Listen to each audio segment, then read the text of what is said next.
The grand hall of Moonspire Keep glittered with 1,000 candles, their flames casting dancing shadows across marble floors, polished to mirror brightness. Kira Ashlyn pressed herself against the corridor wall outside the massive oak doors, her worn servant's dress a stark contrast to the opulence beyond. She shouldn't be here.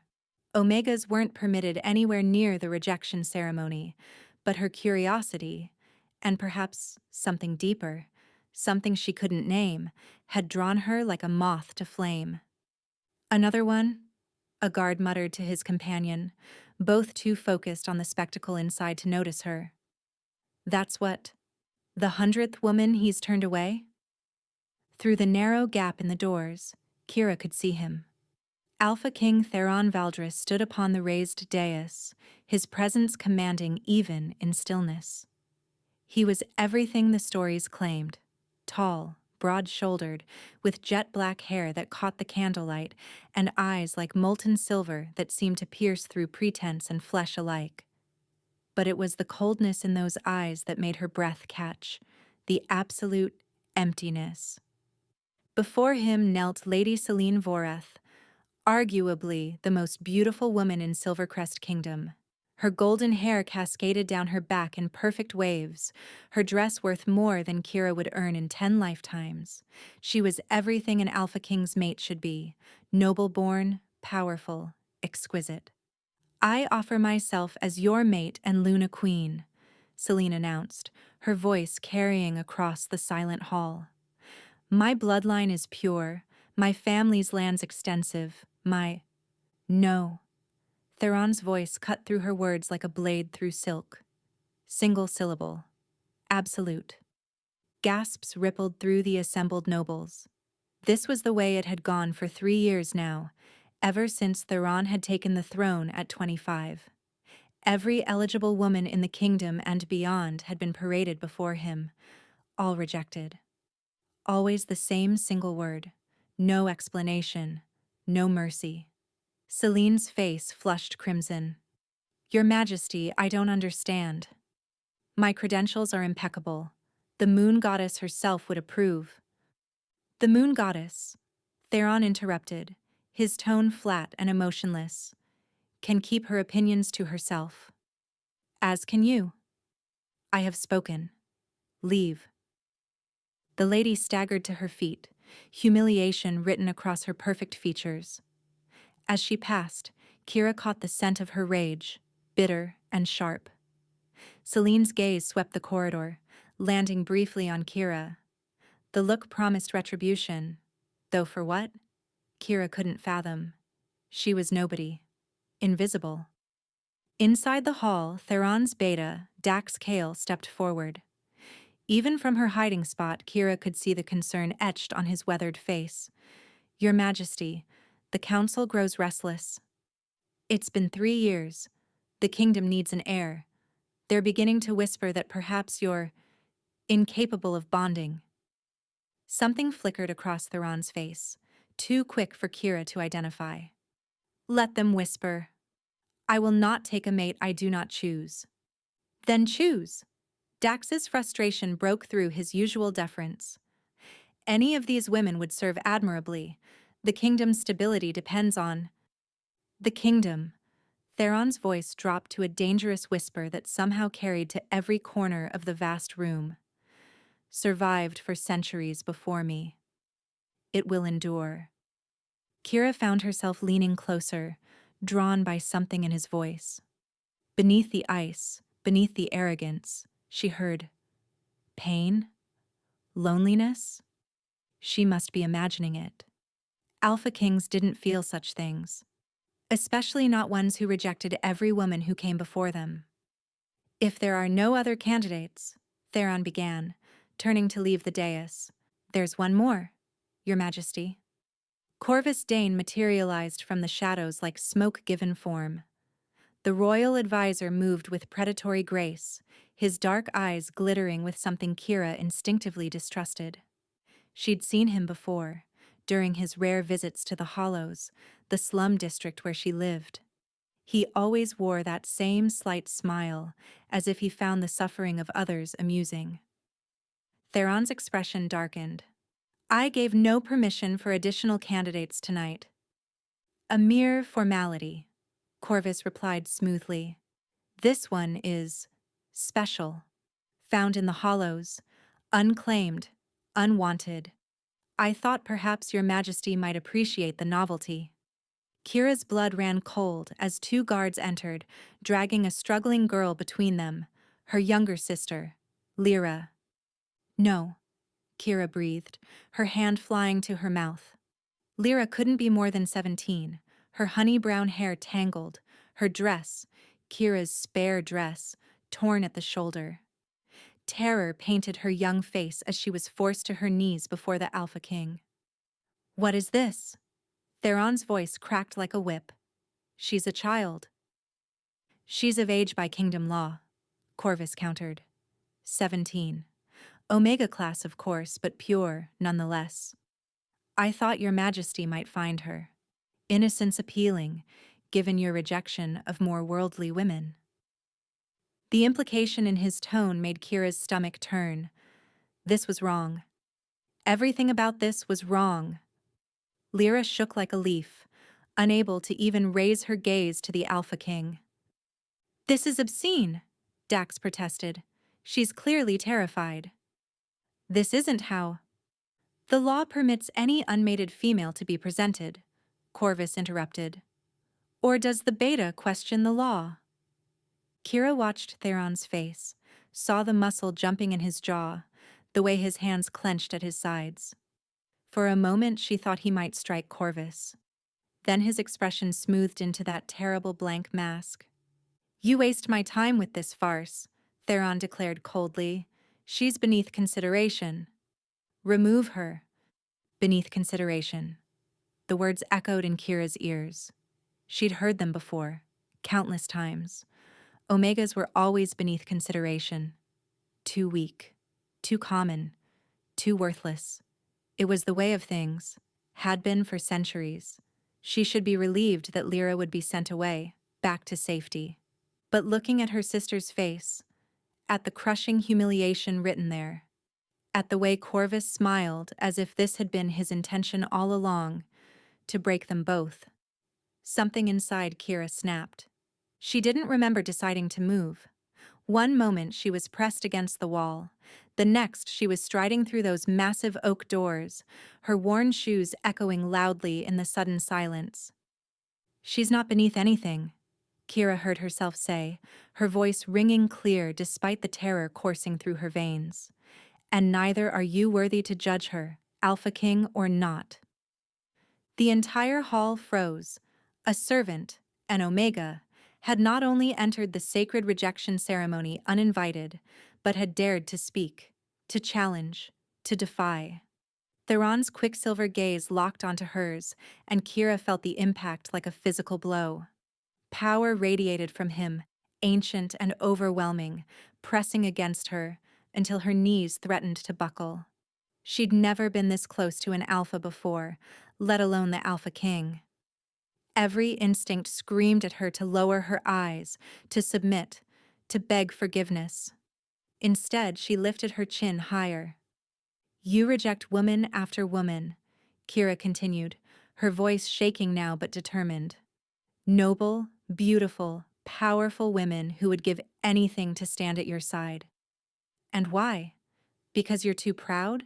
Too cold? Too broken to let anyone in? Gasps erupted around her. Someone, probably Dax, made a strangled sound of horror. Corvis's smile widened, as if this too was part of some grand design. But Kira only had eyes for Theron. She watched emotions flicker across his face faster than she could name them. Shock, rage, and something else. Something that made her breath catch. Recognition. My sister came here because she was dragged, Kira continued, softer now, taking a step closer despite every rational thought telling her to run. But I'm here by choice. So here's your novelty, Your Majesty. An Omega who doesn't want to be your mate, doesn't want your crown, and isn't afraid to tell you that you're a coward." The word hung in the air like a death sentence. Theron descended from the dais in 3 long strides. He was massive up close, towering over her, his scent, pine and winter frost and something wild, overwhelming her senses. When he stopped just inches away, Kira could see gold flecks in those argent eyes, could see the pulse hammering at his throat that betrayed he wasn't as unaffected as he appeared. "You dare," he whispered, the words meant only for her. "To call me coward?" "I dare," Kira whispered back, though her whole body trembled now. "Because it's true." For one endless moment they simply stared at each other. The hall had gone so quiet Kira could hear her own heartbeat thundering in her ears. Then Theron's hand rose, and she braced for the strike that would end her life. Instead, his fingers, calloused, gentle, touched her cheek. The world exploded. Pain and pleasure, fire and ice, eternity compressed into a single instant. Kira felt something inside her chest tear open and reform, felt invisible chains snap into place, felt Theron's gasp mirror her own as they both staggered. The bond, the mate bond. It had snapped into place between an alpha king and an omega nobody. The impossible had just become inevitable. Theron's eyes, wide with shock and horror, met hers one last time before he jerked his hand away as if she'd burned him. "No," he breathed. Then louder, his voice raw with something between fury and despair. "No!" And Kira, standing in the center of the grand hall with every eye upon her and the mate bond singing between them like a living thing, realized she'd just made either the best or worst decision of her life. The guards seized Kira before she could process what had happened. Strong hands gripped her arms, hauling her backward even as her entire body screamed to stay close to Theron. The mate bond. She could feel it now. A golden thread connecting her heart to his, pulled taut, and the separation sent agony lancing through her chest. "Wait," she gasped, but the guards weren't listening. They dragged her toward the doors while the assembled nobles erupted into chaos. "Did you see? The bond actually formed with an omega. Impossible. The moon goddess has made her choice. This is an abomination." Through it all, Kira kept her gaze fixed on Theron. He stood frozen on the dais, his face a mask of shock that was rapidly transforming into something darker. His hands were clenched at his sides, his whole body rigid as if fighting some internal battle. Their eyes met across the hall, and Kira felt the mate bond blaze between them. For just an instant, his walls crumbled, and she glimpsed what lay beneath, a maelstrom of emotion so intense it stole her breath. Longing, terror, rage, and something that looked almost like relief. Then his expression shuttered completely. "Take her to the holding cells," Theron commanded, his voice devoid of all emotion, as if the bond between them didn't exist, as if she were nothing. "Charge her with trespassing, disruption of sacred ceremony, and disrespect to the crown." The words struck like physical blows. Kira's vision blurred, whether from tears or the pain of his rejection, she couldn't tell. The guards yanked her through the doors, but not before she saw Corvis lean close to Theron, whispering something that made the Alpha King's jaw clench. The corridors of Moonspire Keep blurred past. Down marble staircases through increasingly narrow passages until finally they reached the dungeons. The air here was damp and cold, smelling of mold and despair. The guards threw her into a cell with such force she stumbled, catching herself against the rough stone wall. The door clanged shut with a finality that made her flinch. "Kira!" Lyra's voice echoed from somewhere nearby. "Kira, where are you?"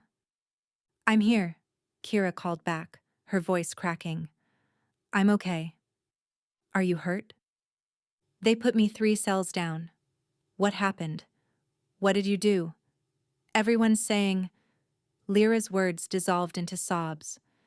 They're saying you formed a mate bond with the Alpha King. But that can't be true. That's impossible. You're Omega, you can't. I don't know what happened, Kira interrupted, sliding down the wall until she sat on the cold stone floor. Her whole body ached, but it wasn't from the rough treatment. It was the bond, stretched thin by distance and rejection. Every cell in her body screamed to go to Theron, to be near him, to complete what had started. But he didn't want her. He'd made that devastatingly clear. Kira wrapped her arms around herself, trying to contain the pain radiating through her chest. This was worse than anything she'd imagined. She'd heard stories of rejected mate bonds, of course. They were cautionary tales told to young wolves about the dangers of defying the goddess's will. But she'd never truly understood until now. It felt like dying. Hours passed in darkness. Kira drifted in and out of consciousness, her body trying to cope with the dual assault of the new bond and its immediate rejection. She was dimly aware of Lyra calling to her, of other prisoners muttering, of guards changing shifts. None of it seemed real. Then she heard footsteps, different from the guards' heavy boots. Lighter, purposeful. The cell door opened. Kira's head jerked up, hope flaring painfully bright in her chest. But it wasn't Theron. A woman stood in the doorway, elderly but upright, with steel-gray hair braided crown-like around her head. She wore simple robes marked with the symbol of the royal healers. "My name is Marin," the woman stated, her voice gentle but firm. "I'm here to examine you." "I'm not injured," Kira replied automatically. "No," Marin agreed, stepping into the cell. "But you are bonded to an Alpha King who is currently tearing his private chambers apart in rage."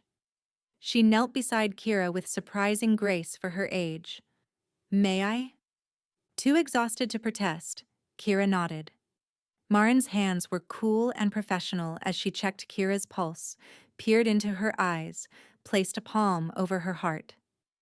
The healer's expression grew troubled. "How long has it been since the bond formed?" Marin asked. 4 hours? 5? I've lost track. "And in that time, has he come to you? Acknowledged the bond in any way?" Kira let out a bitter laugh. "He ordered me thrown in a cell." "Does that count?" Marin's lips pressed into a thin line. "Foolish boy," she muttered. "Absolutely foolish." She met Kira's stare, and Kira saw genuine concern there. "Child, do you understand what you've done? The bond between an Alpha King and his true mate is not like ordinary bonds. It's ancient, powerful, and demands completion." "He doesn't want me," Kira stated flatly. "So I guess the bond will just have to be disappointed." "It's not that simple. The bond will kill you both if it's not completed within the moon's cycle. The Alpha King knows this. He's known since the moment it snapped into place." Marin's look was steady, unflinching. "And yet, he fights it anyway." The words settled over Kira like a shroud. She'd barely survived 4 hours of this agony. 4 weeks would destroy her. Why? The question escaped before she could stop it. Why does he reject everyone? What's wrong with him? Marin was quiet for so long Kira thought she wouldn't answer. Then, "That's his story to tell, not mine. But I will say this. Theron Valdris is the most powerful Alpha King our kingdom has seen in generations, and the most damaged." Before Kira could ask what she meant, raised voices echoed from the corridor. Marin stood quickly, placing herself between Kira and the door. Corvis Dane appeared in the doorway, his smile as cold as a blade. Behind him stood 2 guards, but these weren't the regular dungeon guards. These wore the black uniforms of the enforcement corps. "The healer's examination is complete," Corvis announced pleasantly. "You may leave, Marin." "I'm not finished." "You are." The words were silk over steel. "The Alpha King has made his decision regarding the Omega's fate." Kira pushed herself to her feet, ignoring the way her legs shook. What decision? Corvis's smile widened.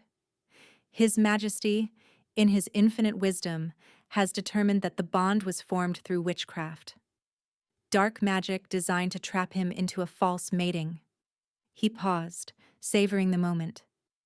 You are hereby charged with treason against the crown, the penalty for which is death. The world tilted. Death. For a bond she hadn't asked for, hadn't wanted, couldn't control. That's absurd, Marin protested. The mate bond cannot be faked or forced. It's the goddess's will. The goddess, Corvis interrupted smoothly, does not mate alpha kings with omega trash. Clearly, darker forces are at work, and they will be purged. His stare glittered with malicious satisfaction as it fixed on Kira. Your execution is scheduled for dawn, 3 days from now. Plenty of time for the Alpha King to find a way to sever this unfortunate connection. He turned to leave, then paused. Oh, and your sister? She'll be watching from the front row. I want to make sure she understands the price of defiance. The door slammed shut, leaving Kira alone with Marin and the crushing weight of her death sentence. No, Marin breathed, her face stricken. This isn't right. This isn't how. A sound cut through her words. Low, anguished, barely human. It took Kira a moment to realize it was coming from her own throat. The mate bond flared with agonizing intensity, and she knew that somewhere in Moonspire Keep, Theron felt it too. He was condemning them both, and for the first time since entering that hall, Kira wondered if her defiance had been courage or simply the worst mistake of her life. Theron's private chambers looked like a battlefield. Furniture lay overturned, curtains torn from windows, bottles shattered against marble floors. He stood in the center of the destruction, chest heaving, his hands still clenched into fists that had punched holes through walls built to withstand siege. It wasn't enough. Nothing was enough to quiet the bond screaming in his chest. Your Majesty. Dax stood in the doorway, his expression carefully neutral despite the chaos. The Omega has been secured as you ordered. Good. The word tasted like ash in Theron's mouth. The execution order has been posted. Dawn, 3 days hence. Dax paused. Corvis is handling the arrangements personally. Something dark twisted in Theron's gut at the mention of his advisor, but he forced it down. Also good. Is it? Dax stepped into the room, closing the door behind him. Because from where I'm standing, it looks like you're tearing yourself apart. I'm fine. You've destroyed half your chambers. I'll destroy the other half if I choose, Theron snarled. I'm the Alpha King. I do as I please. Then why? Dax asked quietly, dangerously. Do you please to kill your own mate? The mate bond flared at the word, sending pain lancing through Theron's chest so acute he actually staggered. He caught himself against the wall, breathing hard, fighting the overwhelming urge to run to the dungeons, to that cell, to her. Kira. Her name was Kira. He'd heard someone say it. Kira Ashlyn, 22 years old, Omega class, resident of the Hollows. Unmarked, unclaimed, working 3 jobs to support her younger sister after their parents died in a rogue attack 2 years ago. He'd learned everything about her in the hours since the bond formed. Had demanded every scrap of information, told himself it was to build the case against her. But really, he just needed to know. Needed to understand how someone so small, so seemingly insignificant, had shattered 3 years of careful control with a single defiant glare. She used dark magic, Theron insisted, the words automatic. The bond is false. You don't believe that. I have to believe that. The words exploded from him with such force that Dax actually stepped back. Because if I don't, if I accept that the goddess truly chose her for me, then everything I've done, Everything I've sacrificed to protect this kingdom means nothing. Silence fell between them. Theron could feel Dax's attention on him, steady and knowing. His beta had been with him since childhood, had seen him through the darkest period of his life. If anyone could understand, it would be Dax. But understanding didn't change reality. "Tell me about her," Dax requested finally. "Not the report. Tell me what you felt when the bond formed." Theron's jaw clenched. He wanted to refuse, to order Dax out, to pretend this conversation wasn't happening. But the mate bond pulsed with longing, and the words came, despite himself. "Peace," he whispered. "For the first time in 8 years, I felt peace." His hand rose unconsciously to his chest. She looked at me, really looked at me, not at the crown or the power or any of it. And she wasn't afraid. She was furious. A ghost of a smile touched his lips. Called me a coward in front of the entire court. She wasn't wrong. Theron's head snapped up, the smile vanishing. "Careful, Beta."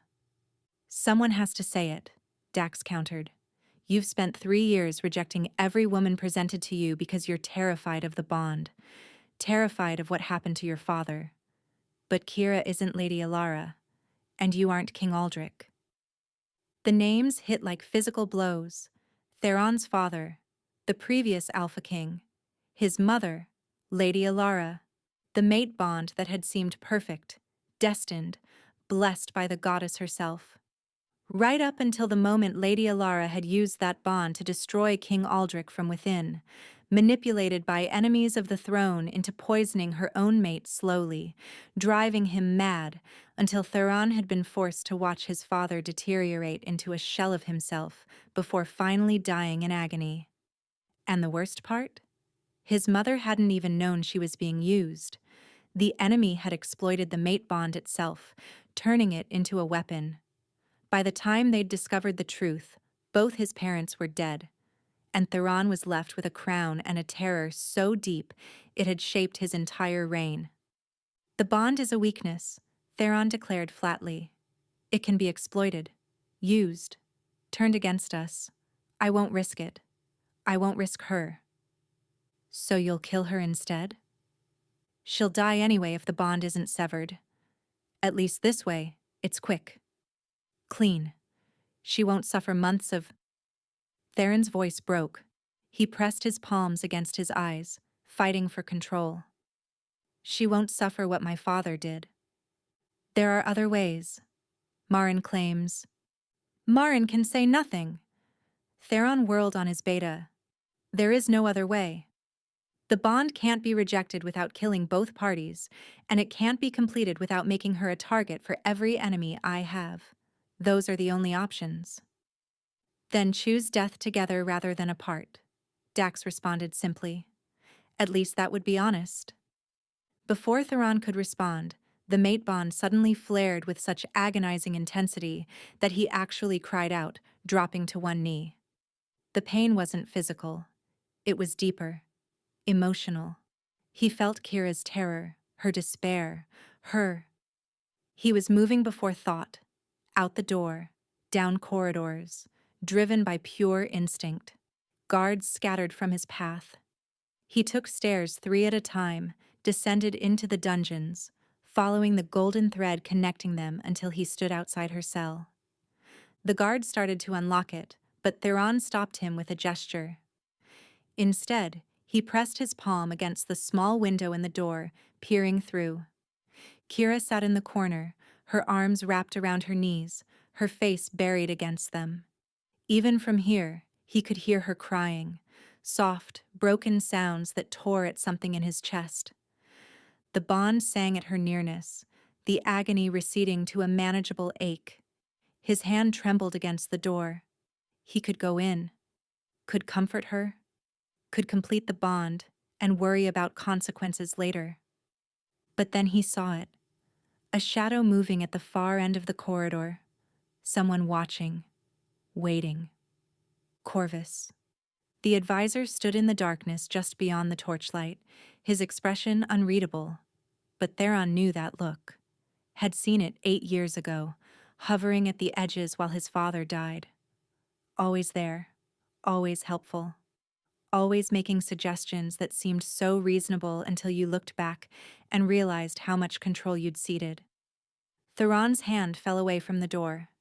He couldn't do it. Couldn't risk Kira becoming what his mother had been, a weapon turned against everything she loved. The bond might feel real, might feel right, but bonds could be manipulated. Love could be perverted into destruction. Better to end it quickly, better for them both. Your Majesty? The guard's voice seemed to come from very far away. Did you wish to see the prisoner? No, Theron responded, his voice hollow. He turned away from the cell, from Kira's soft crying, from the bond that screamed at him to stay. I've seen enough. He walked past Corvis without acknowledgement, feeling the advisor's satisfied smile even without looking. Made it halfway up the stairs before the mate bond flared again, so powerfully his knees buckled. He caught himself on the stone wall, breathing hard, tasting blood where he'd bitten his tongue. Through the bond, he felt the exact moment Kira's crying stopped. Felt her awareness of him, sharp and clear despite the distance. She knew he'd been there, knew he'd walked away. The betrayal that flooded through the mate bond was worse than any physical pain. Theron closed his eyes, letting it wash over him, accepting it as his due. He was a coward. She'd been right about that. Right about everything. But at least his cowardice would keep her alive, even if neither of them would ever be whole again. 2 days passed in the dungeons like an eternity compressed into moments. Kira drifted between consciousness and fevered dreams, her body burning from the incomplete bond. Marin came when she could, bringing water Kira couldn't keep down, herbs that did nothing to ease the supernatural agony tearing her apart from the inside. He's dying too, Marin whispered on the second night, bathing Kira's forehead with a cool cloth. Dax tells me the Alpha King hasn't left his chambers. Won't eat, won't sleep. Just sits and stares at nothing. Good, Kira managed through cracked lips. The word held no conviction. Even hating him, even knowing he'd condemned her to death, she couldn't stop the bond from crying out for him. Her traitorous heart still yearned for a man who'd chosen pride over their lives. It's not good. If you die, he dies. The kingdom will be thrown into chaos. Corvis will... Marin caught herself, glancing toward the door where guards stood watch. Corvis will what? Kira asked, forcing herself to focus despite the fever clouding her mind. But Marin just shook her head, fear plain in her expression. Rest now. Save your strength. For what? Kira wanted to ask. For the execution? For the moment when they drag her to the courtyard and end this suffering? But she was too tired to form the words. That night, she dreamed. But these weren't the fevered nightmares that had plagued her. These felt different. Real. She stood in a moonlit garden, the air sweet with night-blooming jasmine. And there, beneath an ancient oak, stood Theron. He looked worse than she felt.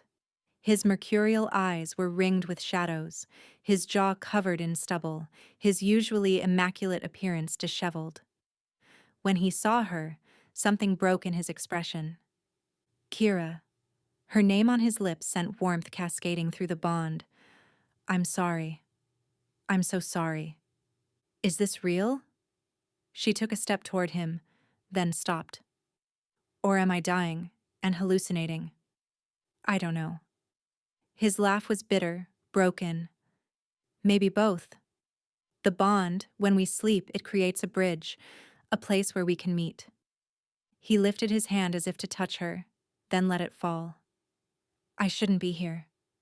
Shouldn't give you hope when there is none. Then why are you... Because I'm selfish. The admission seemed torn from him. Because even knowing I'm killing us both, I can't stay away. Because you're dying and it's my fault and His voice cracked. I can't breathe without feeling you suffer. Kira wanted to rage at him, to scream about the injustice of it all. But looking at his face, seeing the genuine anguish there, she found she didn't have the strength for anger anymore. Tell me why, she requested instead. Not the lies about dark magic, the real reason you won't accept the bond. For a long moment she thought he wouldn't answer. Then he began to speak, words pouring out as if a dam had broken. He told her about his father, about the mate bond used as a weapon, about watching the strongest man he knew reduced to a paranoid shell who saw enemies in every shadow, about his mother's horror when she realized what had been done to her, how the bond had been corrupted, turned into a channel for poison both physical and mental. She killed herself, Theron revealed, his voice hollow. After he died. Couldn't live knowing she'd been the instrument of his destruction, even though it wasn't her fault. Even though she never knew. His stare met Kira's. The bond killed them both. And I swore on their graves, I would never let it happen to me. Understanding crashed over Kira like a wave. You're not afraid of the bond itself. You're afraid of what others could do with it. I have enemies everywhere. Wolves who want the throne, who see any weakness as an opportunity. If they knew about you. He stepped closer, and she could feel his breath against her face. They would use you to destroy me, and I couldn't survive watching another person He stopped, the unspoken word hanging between them. Love. He'd almost said love. So you chose to destroy me yourself, Kira finished softly. That's not protection, Theron. That's just another kind of cowardice. He flinched as if she'd struck him. I know. Then change it. Stop the execution. Complete the bond. We'll face whatever comes together. You don't understand the forces at play here. Corvis quote. Is not your beta. Is not your friend. Why do you trust him? Theron's expression shuddered. He served the crown for 20 years. He's the one who uncovered the plot against my father. Too late to save him, Kira interrupted, a sudden chill running down her spine. Theron, what if... But before she could finish the thought, the dream shattered like glass. Kira gasped awake in her cell, her heart pounding. Morning light streamed through the high window. The last morning. Tomorrow was her execution day. Kira? Lyra's voice came from the neighboring cell, hoarse from crying. Are you awake? I'm here, Kira called back, pushing herself upright despite the way her body screamed in protest. The mate bond felt different now, stretched so thin it was nearly transparent. In a day's time, when they took her life, it would snap completely. And Theron would follow her into death. At least they'd die together, even if apart. At least his suffering would end too. It was small comfort, but it was all she had. Footsteps echoed in the corridor. Kira's breath caught. Was it time already? But these steps were lighter than the guards. Familiar. Marin appeared at the cell door, her face grim. Behind her stood Dax and someone else. Someone hooded and cloaked.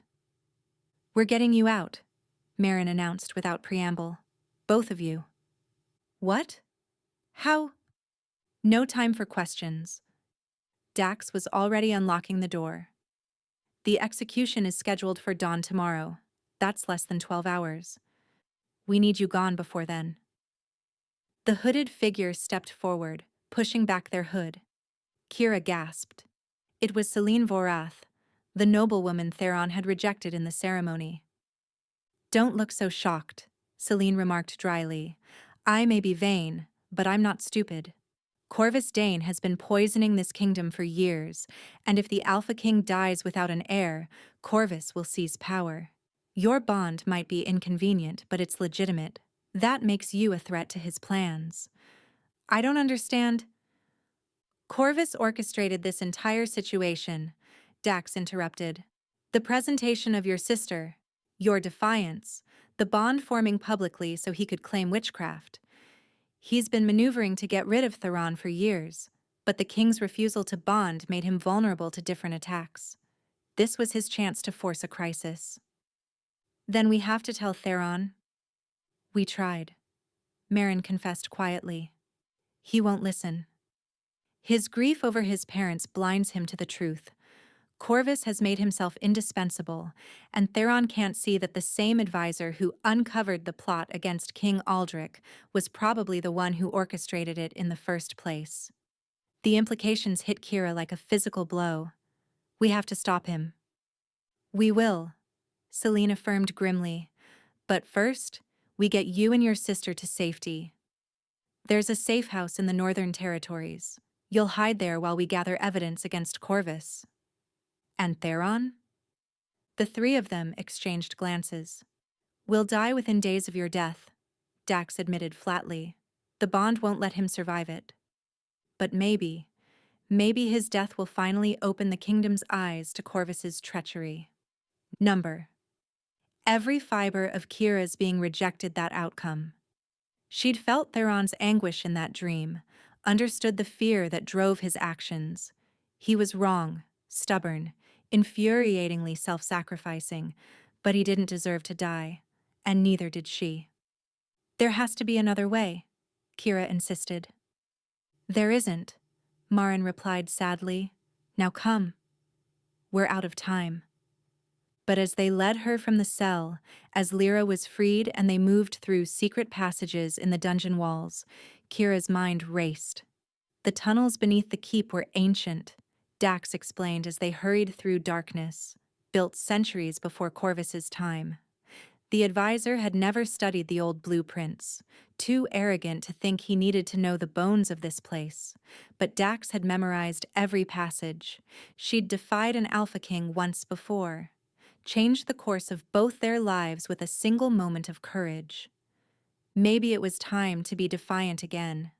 The safe house was actually a forgotten wine cellar beneath an abandoned estate on Moonspire's northern border. Dax had led them through a maze of tunnels that emerged into the musty darkness of barrel-lined walls and cobweb-draped corners. You'll be safe here until nightfall, he announced, lighting torches that cast dancing shadows across stone. Then we move you north properly, away from the capital. What about the execution? Lyra asked, her voice small and frightened. When they find Kira gone, Corvis will rage, but he can't do anything without revealing his own involvement, Celine explained, arranging blankets in a corner. Despite her noble bearing, she worked with efficient practicality. He's been so careful to maintain plausible deniability. Public escape makes him look incompetent, not cunning.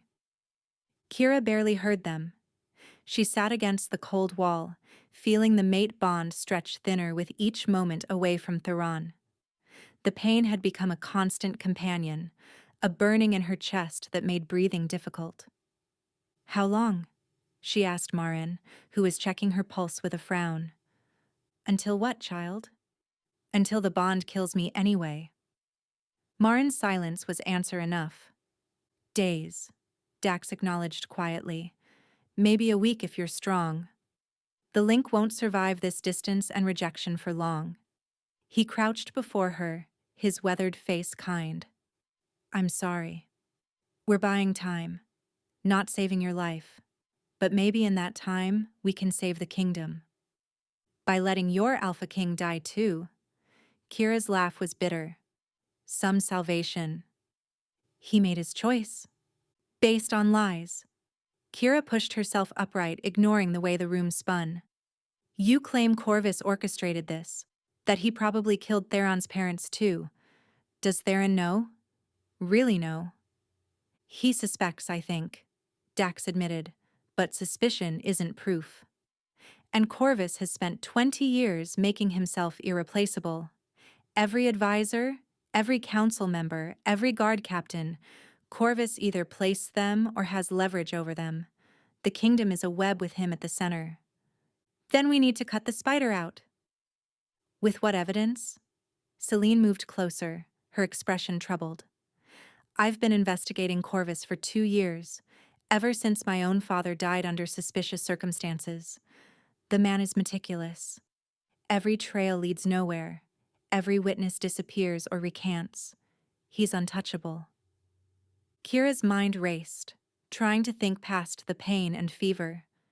There had to be something, some crack in Corvis's armor. And then she remembered. The dream. Theron's words. "The bond," she ventured suddenly. "Corvis knows about mate bonds. Has to if he used one to kill the previous king. That kind of knowledge isn't common."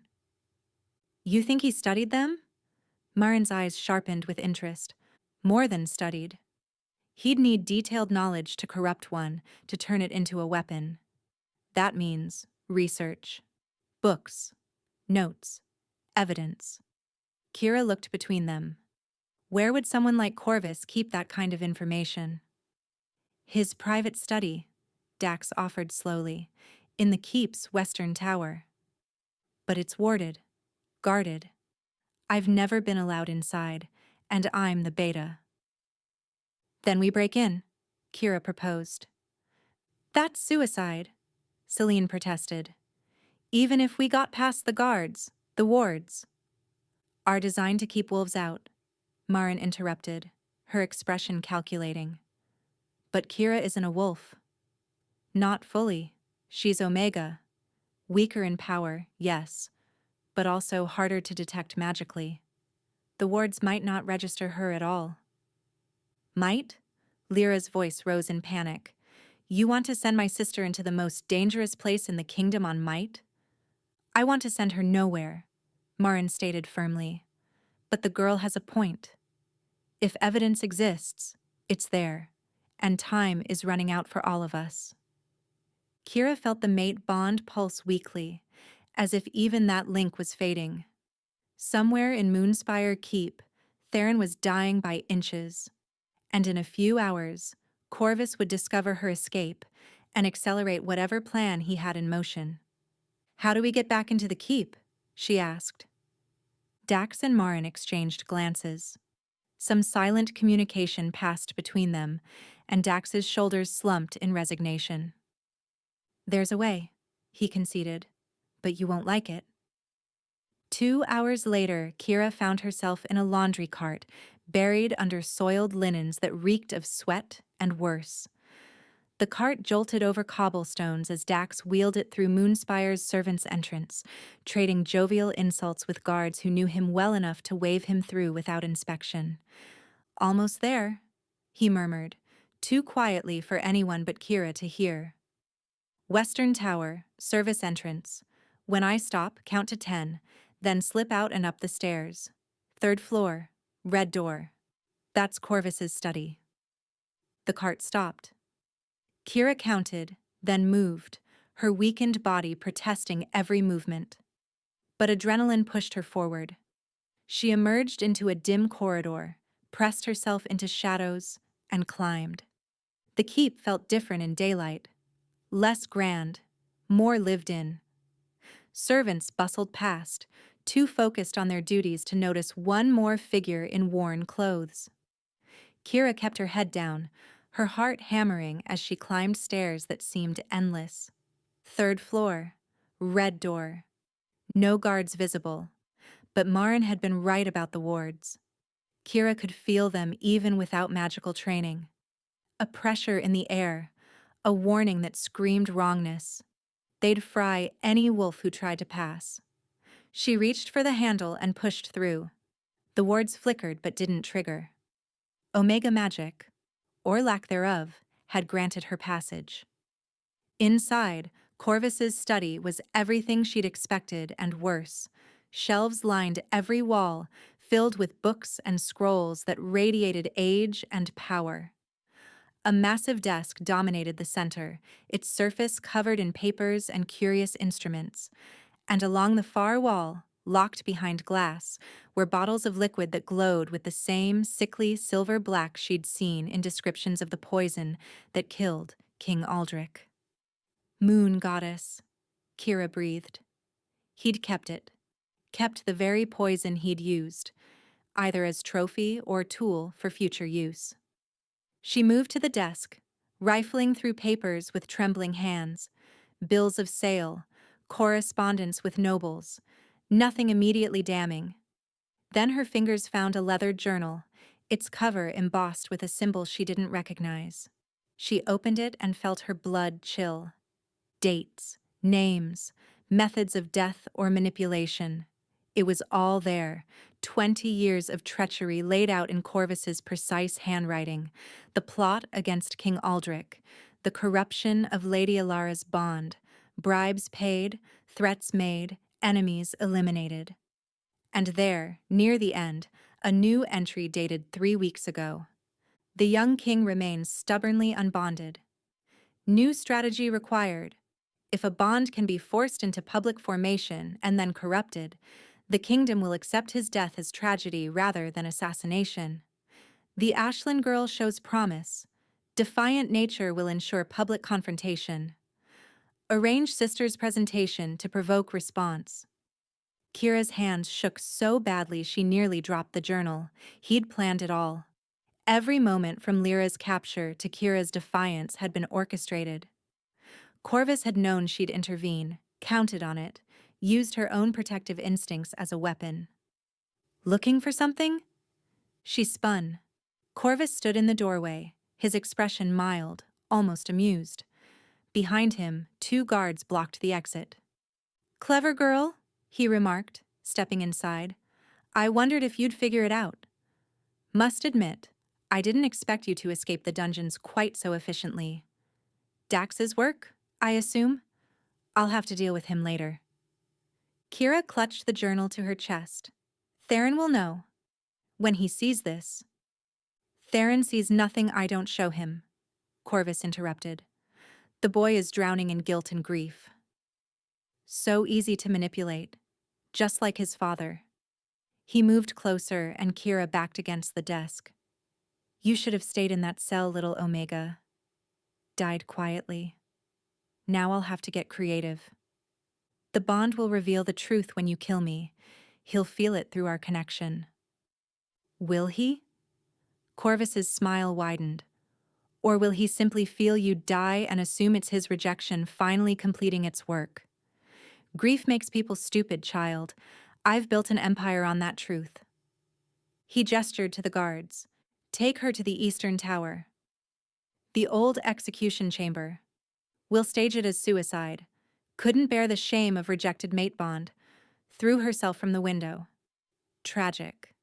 Romantic even." The guards moved forward. Kira looked frantically for escape, but there was none. Her weakened body, the bond draining her life force, the guards between her and freedom. She was trapped. Then the mate bond suddenly flared in her chest, stronger than it had been in days, bright and burning and furiously alive, and through it she felt him. Theron knew she was here, in danger, and he was coming. The study door exploded inward with a force that sent splinters flying. Theron stood in the wreckage, his eyes blazing silver gold with alpha power, his entire body radiating lethal intent. "Step away from her," he snarled at Corvis. "Now." For the first time since Kira had met him, Corvis's composure cracked. Just for an instant she saw fear flicker across his face. Then he smiled. "Your Majesty. How wonderful. This saves me so much trouble." He gestured, and the guards moved, not toward Kira, but toward Theron. "You see, I couldn't have killed you directly. Too obvious. But dying to save your mate from her own treachery? That's the kind of tragedy that makes legends." The guards attacked in perfect synchronization. Theron moved like lightning, but he was still weak from the bond's rejection, still dying by inches. He took down one guard, but the other's blade scored across his ribs. "Stop!" Kira screamed. She thrust the journal forward. "It's all here. Everything you've done. Theron, he killed your parents. Planned this whole thing."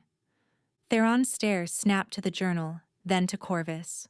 Understanding dawned on his face, and with it, a rage that made the air itself tremble. "You," he breathed. "All along, it was you." "Of course it was me," Corvis admitted, his mask finally dropping completely. "Your father was weak. You're weaker. This kingdom needs real leadership, not some boy who's afraid of his own shadow because of traumas I orchestrated." He pulled a vial from his pocket, that silver-black poison. "But don't worry. Your suffering ends today. Both of you." He moved toward Kira with supernatural speed. Theron roared, lunging to intercept, but the remaining guard blocked his path. Corvis's hand closed around Kira's throat, the vial at her lips. The mate bond screamed in her chest. She felt Theron's terror, his desperation, felt him pour everything he had into reaching her. And in that moment, something inside Kira broke free. Not the bond, something older, deeper.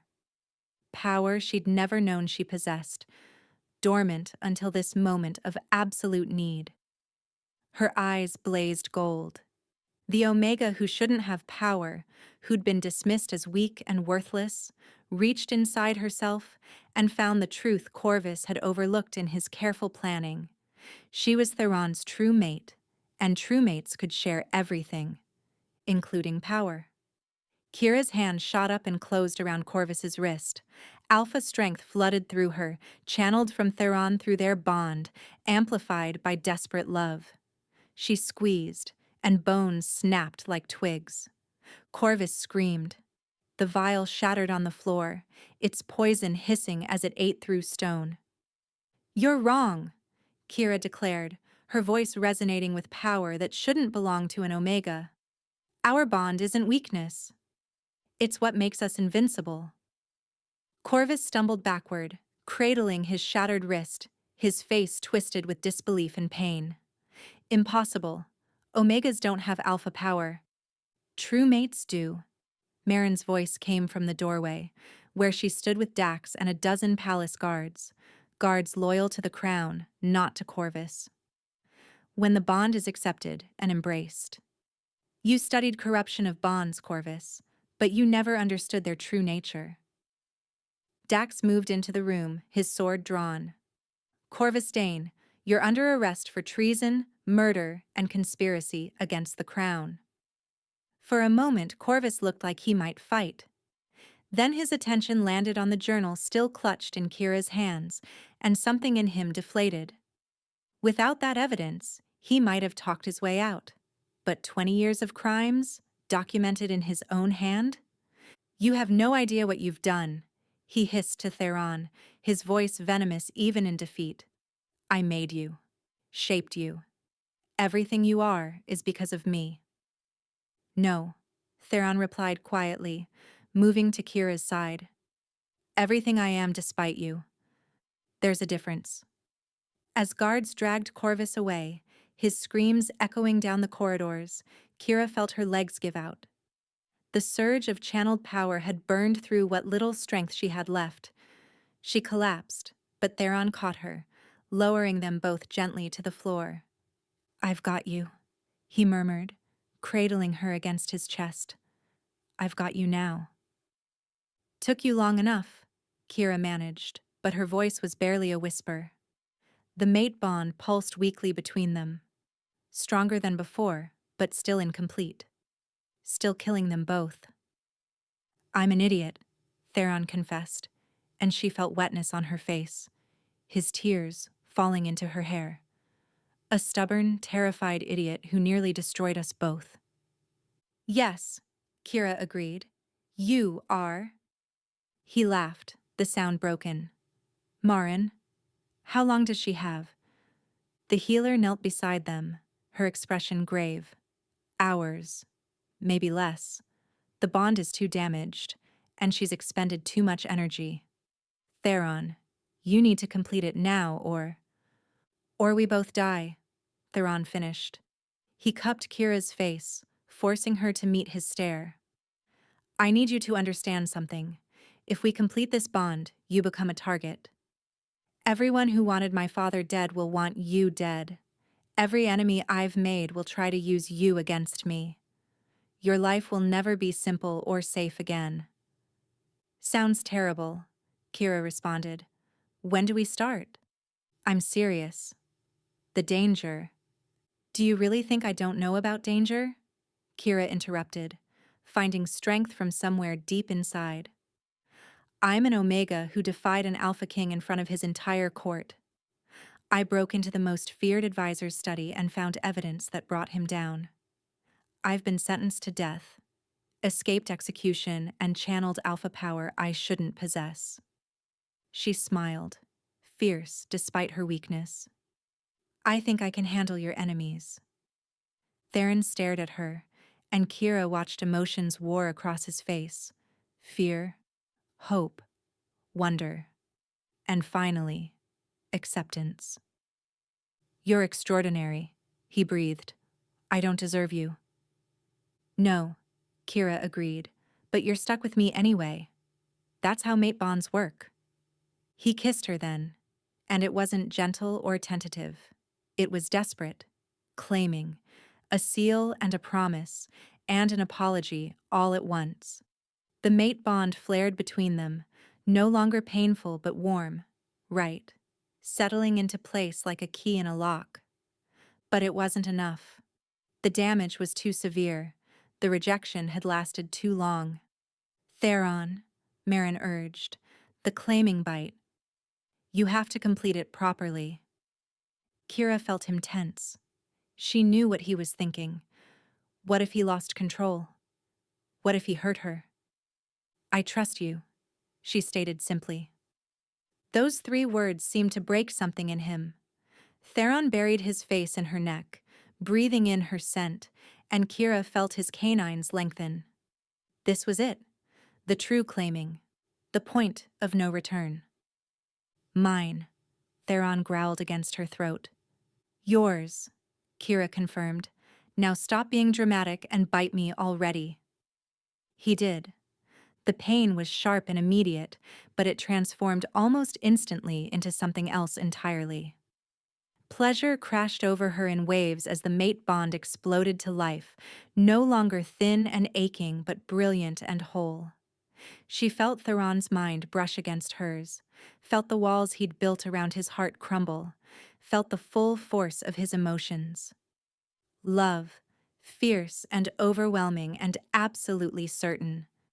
He loved her, had loved her since that first moment of defiance, when she'd looked at him and seen not a king, but a man. Had fought it because he loved her enough to think death was better than the danger his life would bring. Idiot, she thought fondly. I know, came his response directly into her mind. I'm working on it. The bite sealed, and Theron pulled back, his silver eyes now ringed with gold. Kira knew hers must look the same, mate-marked, bond complete, utterly transformed. How do you feel? Marin asked. Kira took inventory. The pain was gone. The burning in her chest had been replaced by a warm, steady presence that she knew was Theron. Her body still felt weak, but it was the weakness of exhaustion, not dying. Alive, she answered. I feel alive. Theron helped her stand, keeping one arm around her waist. We need to address the court. Corvis's arrest will cause panic. The nobles need to see us united, need to understand. That their king finally found his match? Dax interjected, grinning. I think they'll figure it out when they see the claiming marks. Kira's hand flew to her neck, feeling the tender spot where Theron's bite had sealed their bond. By werewolf law, she was now his mate, his Luna Queen, an Omega Luna Queen, the first in recorded history. They'll never accept it, she murmured quietly. The nobles, the council, I'm nobody. Worse than nobody. You're mine, Theron declared firmly. That makes you everything. He turned to Dax. Summon the court. All of them. We do this now, before anyone has time to plot against it. As they prepared to leave the study, Lyra burst through the door, Celine trailing behind her. Kira! You're alive. I felt it when the bond completed. It was like lightning across the whole city. Kira caught her sister in a fierce hug. I'm okay. We're okay. Better than okay, Celine observed, though her expression was troubled. But the lady has a point about the nobles. They're not going to simply accept this without a fight. You've upended centuries of tradition. Then let them fight, Theron proclaimed, his voice carrying an edge of alpha command that made everyone straighten. I've spent 3 years letting fear rule me, letting Corvis manipulate me. No more. He looked at Kira, and the love in his stare made her breath catch. I choose her. I choose us. And anyone who has a problem with that can challenge me directly. The mate bond hummed with approval, with rightness. This was what they were meant to be. Not separate, not weakened by distance or fear, but united. Stronger together than apart. Then we'd better make one hell of an entrance, Kira suggested. As they walked through Moonspire Keep toward the Grand Hall, Kira felt eyes on them from every corridor. Servants whispered. Guards stared. Word was already spreading. The Alpha King had claimed an Omega. The impossible had happened. And they were either about to change history or start a civil war. Possibly both. The Grand Hall fell silent as Theron and Kira entered. Every noble in Silvercrest had been summoned, and they filled the space with hostile curiosity. At the center stood an empty dais, recently cleaned of Corvis's blood, Kira noted grimly. They know about Corvis? She murmured to Theron. Dax told them enough. That he was arrested for treason. The details can wait. His hand tightened on hers. Ready? No, Kira thought. But she nodded anyway. They ascended the dais together. The mate bond pulsed steadily between them, lending Kira strength she didn't quite feel. Below, hundreds of eyes watched, judging, calculating, hostile. 3 days ago, Theron began, his voice carrying to every corner. I ordered the execution of my true mate. Gasps and whispers erupted. He waited for silence before continuing. I did this out of fear. Fear that the bond would be used against me as it was against my father. Fear that made me blind to the real enemy, Corvis Dane, who orchestrated my parents' deaths and has been manipulating this kingdom for 20 years. The whispers grew louder. Theron gestured, and guards brought forward the leather journal, holding it up for all to see. Evidence of his crimes. Every murder, every manipulation, every betrayal, documented in his own hand. Theron's look swept the crowd. Including the plot that forced my mate's presentation, hoping to create a crisis that would end with my death. But she's Omega, someone shouted. Kira recognized the voice. Lady Celine's cousin, another noble with designs on the throne. The Alpha King cannot mate an Omega. It's against all tradition. Tradition, Theron stated coldly. Put Corvis in power and nearly destroyed us all. Perhaps it's time for new traditions. The goddess chooses mates. Marin stepped forward, her voice carrying supernatural weight. As the eldest healer, her word carried authority even nobles couldn't dismiss. Not tradition, not politics. The goddess chose this bond, formed it despite every obstacle, and strengthened it through trials that would have killed lesser pairs. To reject it is to reject her will. She's too weak, another voice called. What kind of Luna Queen can't even shift? Can't defend the pack? Kira felt Theron tense beside her, felt his alpha power rising in response to the insult. But she placed a hand on his arm, stopping him. You're right, she acknowledged, stepping forward. I am weak.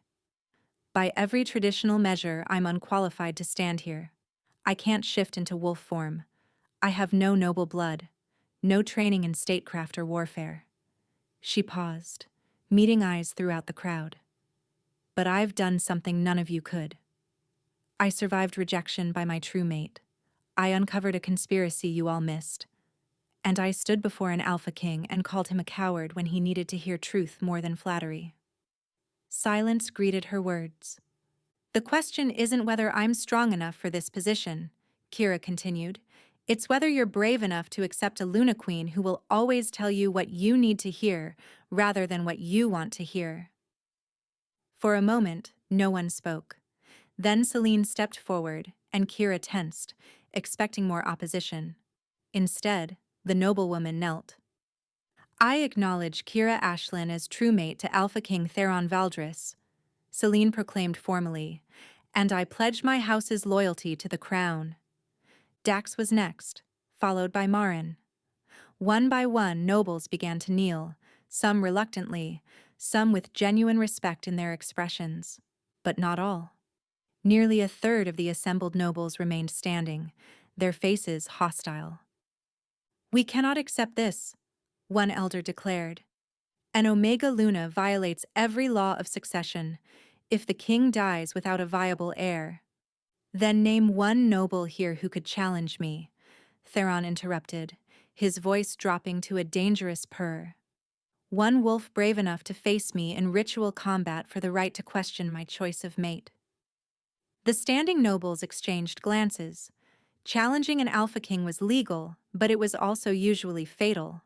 Theron was the strongest alpha the kingdom had seen in generations.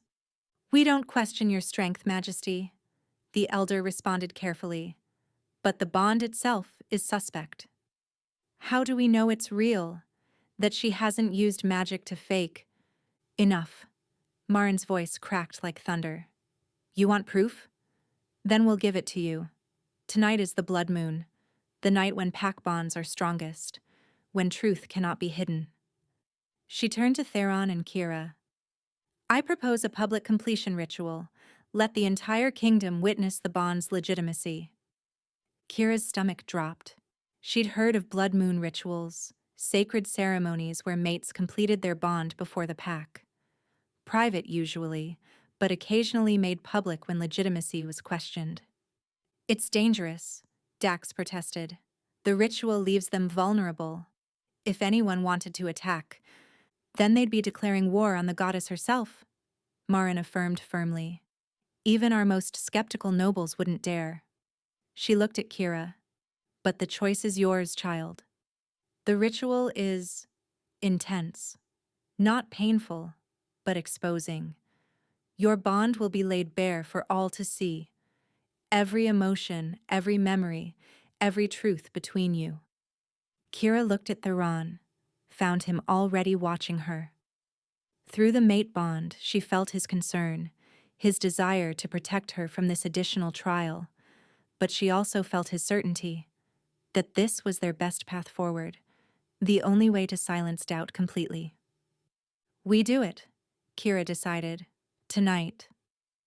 Hours passed in preparation. As the sun set and the blood moon began to rise, carriages and horses carried thousands from the city to the sacred grove. By the time darkness fell completely, the clearing was packed with every wolf who could make the journey.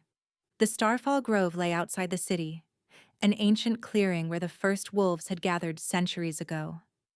Thousands stood among the trees, watching as Theron and Kira were led to the center by Marin and a circle of elder healers. The blood moon hung huge and crimson overhead, painting everything in shades of red and shadow. The ritual is simple, Marin explained, drawing symbols in the earth around them. You'll stand in the circle as the moon reaches its peak. Your bond will manifest visibly, and the pack will witness its truth. She paused. But understand, if the bond is false or corrupted in any way, the blood moon will reject it. The backlash could kill you both. It's real, Theron affirmed. Then you have nothing to fear. The healers withdrew, leaving Kira and Theron alone in the circle. Around them, thousands of eyes watched. Kira could feel their judgment, their doubt, their hope. Some wanted them to succeed. Others wanted them to fail, to prove their suspicions correct. Scared? Theron murmured. Terrified, Kira admitted. You? Absolutely.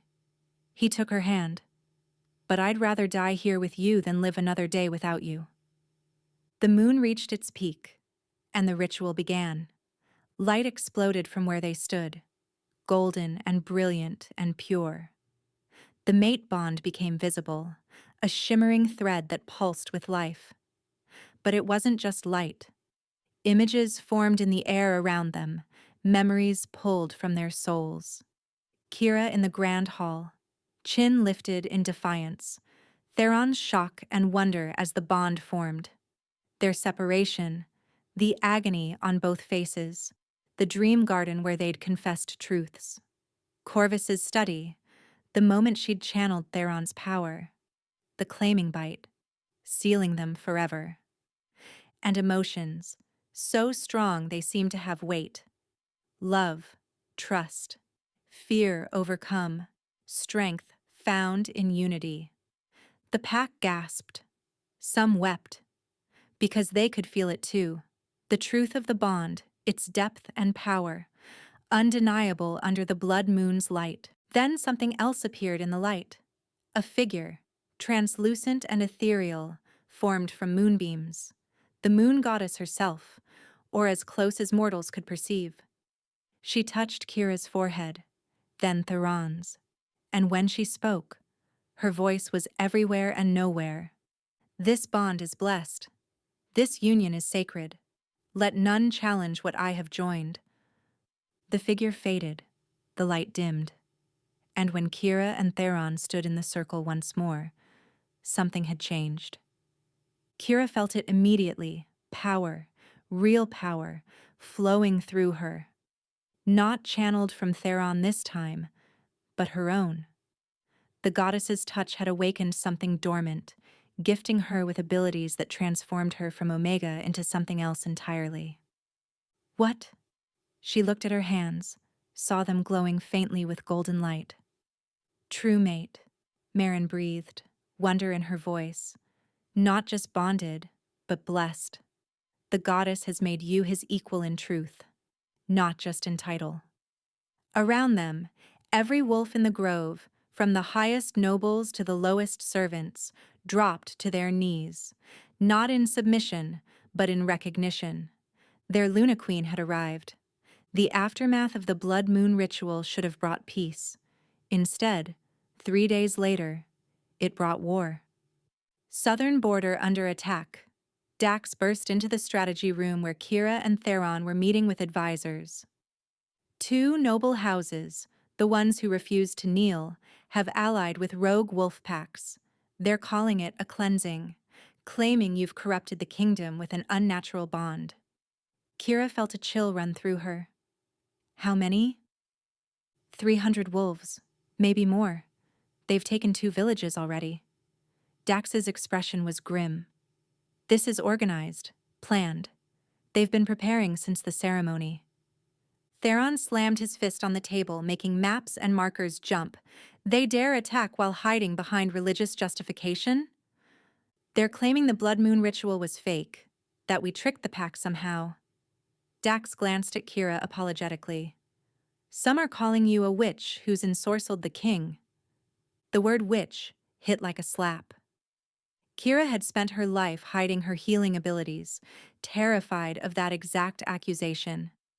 Now it was being weaponized against her anyway. Then we prove them wrong, she stated, standing. We ride out and face them. Absolutely not, Theron responded immediately. You're not going into battle.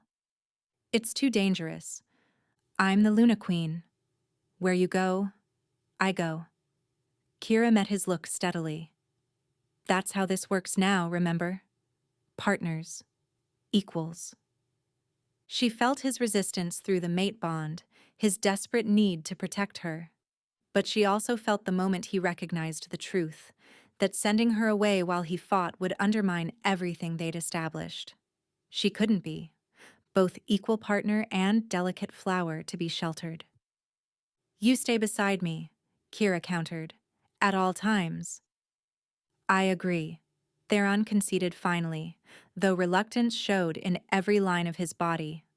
They rode south with 200 loyal wolves, leaving the capital under Maren and Celine's protection. The journey took half a day, and with each passing hour, Kira felt tension building in her chest. Not fear, or not just fear. Something else. Power gathering. Waiting. They found the rebel forces camped in a valley, their position strong. At their head stood Lord Aldwin, the elder who'd opposed the bond most vocally. Theron Valdris, Aldwin called across the field. We offer you one chance. Denounce the false bond. Put aside the Omega pretender. Take a true mate of noble blood. Do this, and we return to peace. And if I refuse? Theron called back. Then we remove you both. The kingdom deserves better than a king who's forsaken tradition for lust. Rage flared through the mate bond, Kira's and Theron's mixing until she couldn't tell which was which. She placed a hand on his arm, feeling him vibrate with barely contained violence. Let me try something, she suggested quietly. Kira, trust me, please. She rode forward alone, ignoring Theron's protest. The rebel wolves watched her approach with contempt clear on their faces. Lord Aldwin, she announced, you call me pretender. Witch. Unnatural. But what if I could prove my power comes from the goddess herself? There is no proof I would accept from Omega filth, Aldwin spat. Then watch. Kira closed her eyes, reaching for the power the goddess had awakened during the blood moon ritual. She'd been practicing in secret, learning its contours, but hadn't yet shown anyone its full extent. She opened her eyes, and they blazed pure gold. Light erupted from her hands, but not the channeled alpha power she'd used against Corvis. This was different. Healing light, pure and radiant. She directed it toward the ground between the two forces, and where it touched, flowers bloomed. Not ordinary flowers, moonflowers, sacred to the goddess, blooming out of season and glowing with inner light. Gasps rippled through both armies. The goddess blessed me, Kira proclaimed, her voice carrying with supernatural resonance. Made me Luna not despite being Omega, but because of it. Because this kingdom needed someone who understands what it means to be overlooked, underestimated, cast aside. She looked at the rebel wolves. How many of you have felt that way? How many of you fight for lords who see you as tools, not people? Silence. Then, slowly, wolves in the rebel army began to lower their weapons. Lies! Aldwin roared. She tricks you with magic. Kill her. Kill them both. But only about 30 wolves moved forward, Aldwin's personal guard and the most fanatical followers. The rest stood frozen, doubt written across their faces. Theron's forces charged to meet the attack. Battle erupted in chaos of claws and fangs and blood. Kira found herself in the thick of it, her newfound power flowing through her in ways she barely understood. When wolves on either side fell wounded, her healing light touched them. Not choosing sides, healing all who needed it, even enemies. What are you doing? Theron demanded, fighting his way to her side. They're trying to kill us. And I'm showing them a better way, Kira replied. Aldwin broke through the melee, heading straight for her. His eyes were wild, fanatical. You've corrupted everything. Die so this kingdom can be pure again. He lunged, claws extended. Theron roared, trying to intercept, but he was too far away. Time seemed to slow. Kira saw the attack coming, saw that she couldn't dodge, saw Aldwin's claws descending toward her throat. And the mate bond exploded with power. Light erupted from both Kira and Theron simultaneously, their powers merging through the bond into something greater than either possessed alone.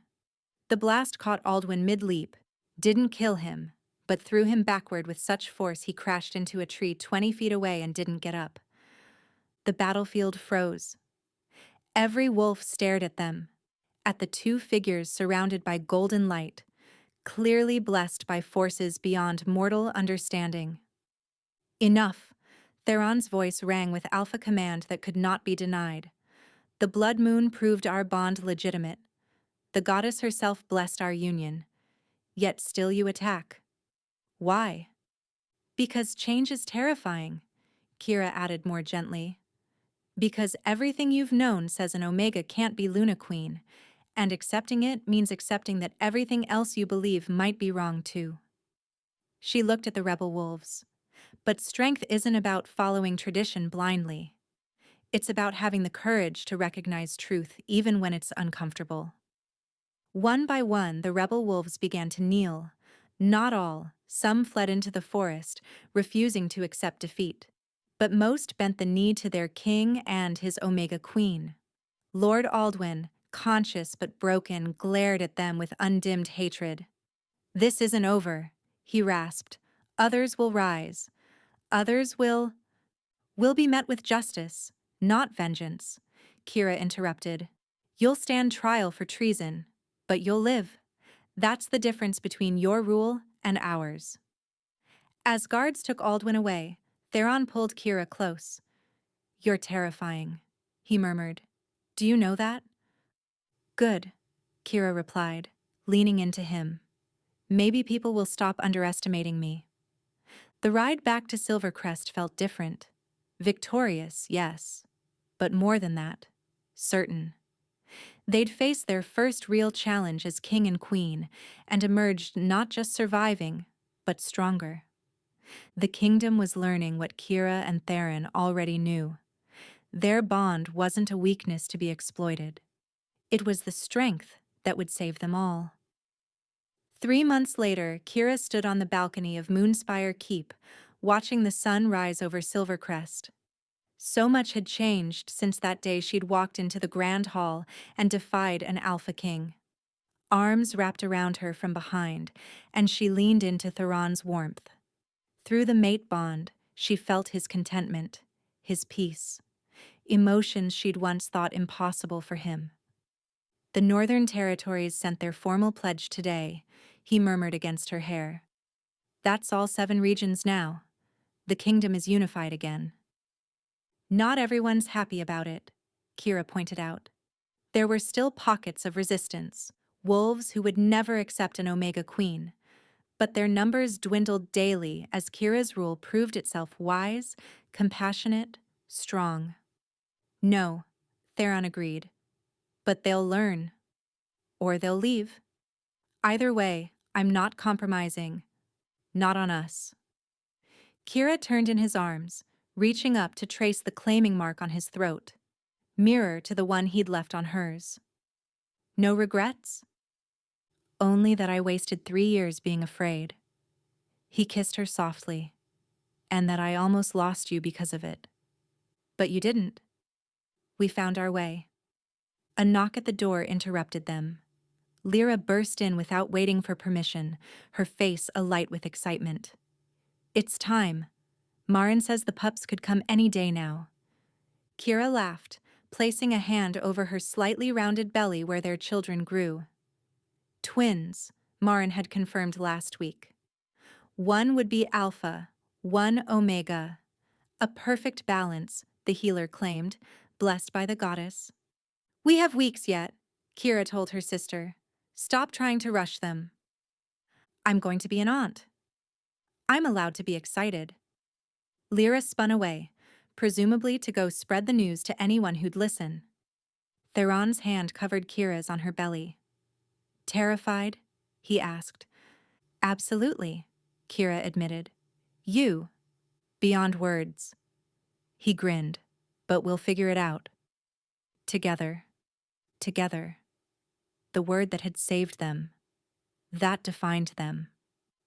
As the sun fully rose over their kingdom, painting the sky in golds and pinks, Kira felt the mate bond pulse with warmth and certainty. Their story had begun with defiance and rejection, with fear and near death. But it ended, or rather, continued, with love, with acceptance, with the understanding that the strongest bonds weren't the ones that came easily. They were the ones worth fighting for, and theirs had been worth everything. every moment of pain, every act of defiance, every impossible choice. Together, they had rewritten destiny itself. The Alpha King who'd rejected every woman had finally found his match, and the Omega who dared to defy him had become a queen.